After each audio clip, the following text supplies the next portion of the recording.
Back to clean news UP. चलिए देखते हैं उत्तर प्रदेश की 25 फटाफट बड़ी खबरों को। ठंड और कोहरे का कहर, यूपी के कई जिलों में ऑरेंज और येलो चेतावनी। उत्तर प्रदेश में कड़ाके की ठंड और घने कोहरे का प्रकोप जारी है। मौसम विभाग ने 14 जनवरी यानी आज के लिए पश्चिमी और तराई इलाकों में ऑरेंज और येलो अलर्ट जारी किया है। सहारनपुर, बिजनौर, मुरादाबाद, रामपुर और बरेली में बहुत घने कोहरे की चेतावनी दी गई है, जहां विजिबिलिटी 0 के करीब रह सकती है। वहीं प्रयागराज, वाराणसी, लखीमपुर खीरी और मेरठ समेत कई जिलों में येलो अलर्ट है। प्रशासन ने यात्रियों और वाहन चालकों को विशेष सतर्कता बरतने की सलाह दी है। आरटीई दाखिले में बड़े बदलाव, अब मोहल्ले के स्कूलों में ही मिलेगा प्रवेश। शिक्षा का अधिकार अधिनियम के तहत गरीब और वंचित वर्ग के बच्चों के लिए मुफ्त दाखिले की प्रक्रिया में इस सत्र से बड़े बदलाव किए गए हैं। अब आरटीई के तहत प्रवेश के लिए 1 किलोमीटर की सीमा खत्म कर दी गई है। बच्चे को उसी गांव या मोहल्ले के स्कूल में दाखिला मिलेगा जहां उसका घर स्थित है। इसके साथ ही बच्चों को आधार कार्ड की अनिवार्यता भी समाप्त कर दी गई है। प्रवेश के लिए केवल अभिभावक का आधार कार्ड ही मान्य होगा, जिससे दाखिला प्रक्रिया और सरल हो सकेगी। मदरसे की मान्यता निलंबित, 2678 छात्रों की भविष्य पर संकट। मुबारकपुर कस्बे के एक मदरसे की मान्यता निलंबित होने से 2678 छात्र छात्राओं का भविष्य संकट में पड़ गया है। आरोप है कि मदरसे में ब्रिटिश मौलाना से शिक्षण कार्य लिया गया और उन्हें वेतन भी दिया गया। इस मामले में मदरसा बोर्ड ने कड़ा रुख अपनाते हुए मान्यता निलंबित कर दी है। मान्यता रद्द होने के बाद बच्चों की पढ़ाई को लेकर असमंजस की स्थिति बन गई है। मामले को लेकर अल्पसंख्यक कल्याण अधिकारी ने मदरसा बोर्ड को पत्र भेजकर आगे के मार्गदर्शन की मांग की है। यूपी में एआई मिशन का ऐलान, 65 डेटा लैब और 2000 करोड़ रुपए की योजना। मुख्यमंत्री योगी आदित्यनाथ ने उत्तर प्रदेश में एआई मिशन लागू करने का ऐलान किया है। लखनऊ में AI and health innovation conference का उद्घाटन करते हुए उन्होंने बताया कि अगले 3 वर्षों में करीब 2000 करोड़ रुपए के एआई आधारित कार्यक्रम शुरू किए जाएंगे। इसके तहत राज्य के छोटे शहरों में 65 एआई डेटा लैब स्थापित होंगी। सीएम योगी ने कहा कि एआई से शासन अधिक पारदर्शी और प्रोएक्टिव बनेगा। स्वास्थ्य सेवाओं में एआई के उपयोग से रोग नियंत्रण, डेटा विश्लेषण और इलाज की गुणवत्ता में बड़ा सुधार आएगा। यूपी में 1256 करोड़ रुपए की 4 लेन सड़क को मंजूरी, गंगा पर बनेगा पक्का पुल। उत्तर प्रदेश के एक जिले में 1256 करोड़ रुपए की लागत से 4 लेन सड़क के निर्माण को मंजूरी मिल गई है। इस परियोजना के तहत महुली में गंगा नदी पर एक पक्का पुल भी बनाया जाएगा, जिससे राष्ट्रीय राजमार्ग 31 और 922 आपस में जुड़ेंगे। पूर्व सांसद ने जानकारी दी कि जल्द ही टेंडर प्रक्रिया शुरू की जाएगी। सड़क और पुल बनने से बैरिया से आरा की दूरी 1 घंटे में और पटना मात्र 2 घंटे में तय हो सकेगी, जिससे आवागमन आसान होगा और क्षेत्रीय विकास को नई रफ्तार मिलेगी। होमगार्ड भर्ती में दिखा जबरदस्त उत्साह, डिग्रीधारी भी लगाएंगे दौड़।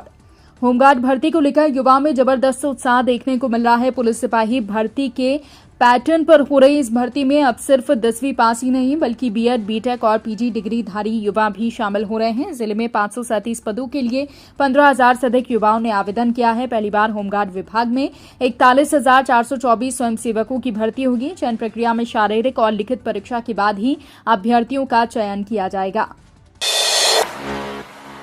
पंचायत चुनाव से पहले दिल्ली पहुंचेगी गांव सरकार, 42 प्रधान बनेंगे विशिष्ट अतिथि।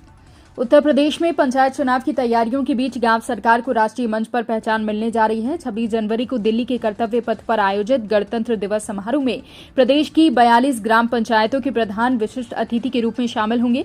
ये प्रधान अपने जीवन साथी या अभिभावकों के साथ समारोह में भाग लेंगे। बताया जा रहा है कि यूपी में पंचायत चुनाव अप्रैल से जुलाई 2026 के बीच कराए जा सकते हैं। गणतंत्र दिवस पर प्रधानों की मौजूदगी से गांवों के विकास और लोकतंत्र की ताकत का संदेश देश भर में जाएगा।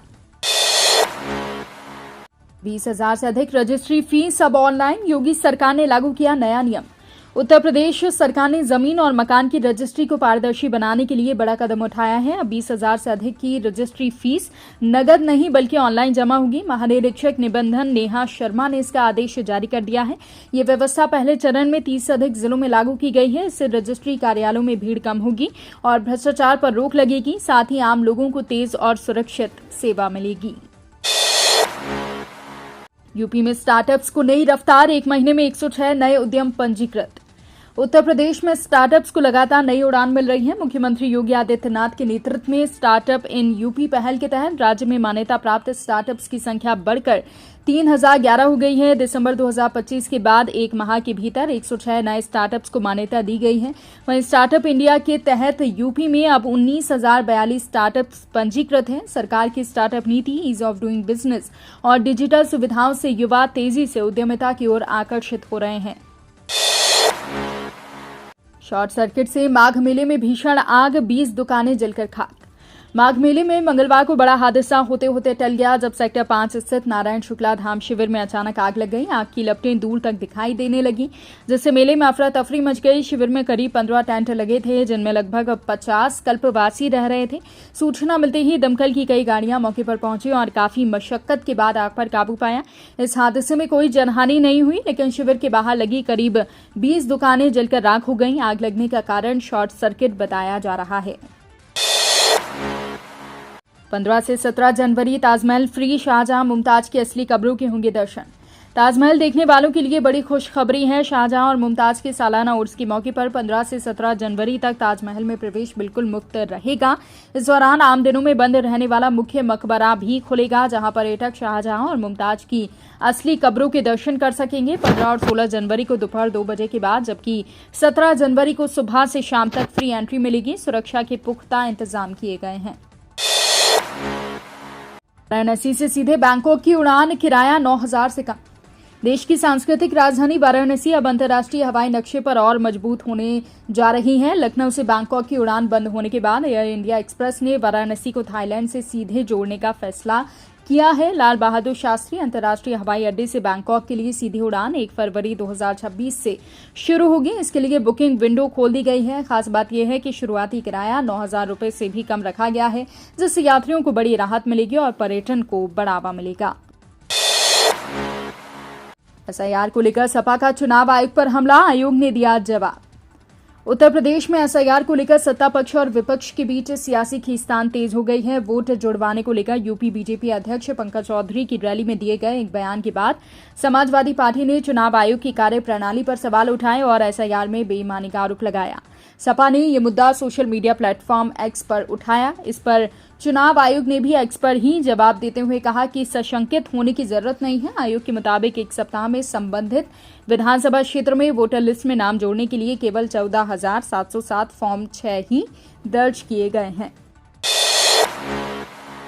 डिजिटल शिक्षा से आत्मनिर्भर बनेगी छात्राएं, समाज कल्याण विभाग मदद फाउंडेशन में एमओयू। छात्राओं के समावेशी विकास और डिजिटल सशक्तिकरण को बढ़ावा देने के लिए समाज कल्याण विभाग ने अहम पहल की है। गोमती नगर स्थित भागीदारी भवन में समाज कल्याण विभाग और मदद फाउंडेशन के बीच समझौता ज्ञापन पर हस्ताक्षर किए गए। इस मौके पर टैबलेट वितरण कार्यक्रम और समन्वय बैठक का आयोजन भी हुआ। कार्यक्रम में समाज कल्याण राज्य मंत्री असीम अरुण और मदद फाउंडेशन के फाउंडर राजेश मणि मौजूद रहे। इस एमओयू के जरिए छात्राओं को डिजिटल शिक्षा से जोड़कर आत्मनिर्भर बनाने की दिशा में ठोस कदम उठाया जाएगा। माघ मेला सुरक्षा कवच, रेलवे स्टेशनों पर वन वे सिस्टम, साइबर हमले भी नाकाम। माघ मेला के दौरान मकर संक्रांति और मौनी अमावस्या पर श्रद्धालुओं की भारी भीड़ को देखते हुए प्रयागराज में रेलवे प्रशासन ने कड़े इंतजाम किए हैं। 14 जनवरी के आधी रात से सभी प्रमुख रेलवे स्टेशनों पर वन वे व्यवस्था लागू कर दी गई है, जबकि संगम स्टेशन बंद रहेगा। स्टेशन में प्रवेश और निकास के लिए अलग अलग रास्ते तय किए गए हैं। वहीं महाकुंभ में साइबर सुरक्षा को लेकर भी प्रशासन सतर्क है। इंटीग्रेटेड कमांड सेंटर ने अब तक करीब 60 लाख साइबर हमलों को नाकाम किया है। इस सराहनीय कार्य के लिए यूपी पुलिस के कमांड सेंटर को स्कॉच गोल्ड अवार्ड से सम्मानित किया गया है। काशी में मकर संक्रांति की धूम, तिल गुड़ से बाजार गुलजार, 15 जनवरी की तय तिथि। मकर संक्रांति 2026 को लेकर काशी के बाजारों में खासा रौनक देखने को मिल रही है। ठंड के मौसम में गजक, तिलकुट, तिल के लड्डू और गुड़ पट्टी की खुशबू से बाजार महक उठे हैं। कारोबारियों के अनुसार इस बार संक्रांति पर 50 करोड़ रुपए से अधिक के कारोबार का अनुमान है। हालांकि कच्चे माल के दाम बढ़ने से महंगाई का असर भी दिखेगा। वहीं ज्योतिषीय गणना के मुताबिक अब अगले 55 वर्षों तक मकर संक्रांति 15 जनवरी को ही मनाई जाएगी। इस दिन सूर्य धनु से मकर राशि में प्रवेश करेंगे और खरमास समाप्त होगा, शुभ कार्यों की शुरुआत होगी। उत्तरायणी कौथिग में दिखेगा पहाड़ का रंग, आज से 28 जनवरी तक आयोजन। लखनऊ में पर्वतीय संस्कृति का सबसे बड़ा उत्सव उत्तरायणी कौथिक इस बार 15 दिनों तक आयोजित किया जाएगा। पर्वतीय महापरिषद की रजत जयंती के अवसर पर यह भव्य आयोजन 14 जनवरी यानी आज से 28 जनवरी तक पंडित गोविंद वल्लभ पंत सांस्कृतिक उपवन में होगा। मेले का उद्घाटन मुख्यमंत्री पुष्कर सिंह धामी करेंगे। कौथिक में 150 से अधिक स्टॉल लगाए जाएंगे, जहां उत्तराखंड के पारंपरिक व्यंजन, ऊनी वस्त्र, हस्तशिल्प और बाल मिठाई सहित कई उत्पाद उपलब्ध होंगे। वाराणसी में प्रतिबंधित पक्षियों की तस्करी जारी है। एक साल में 776 पक्षी बरामद।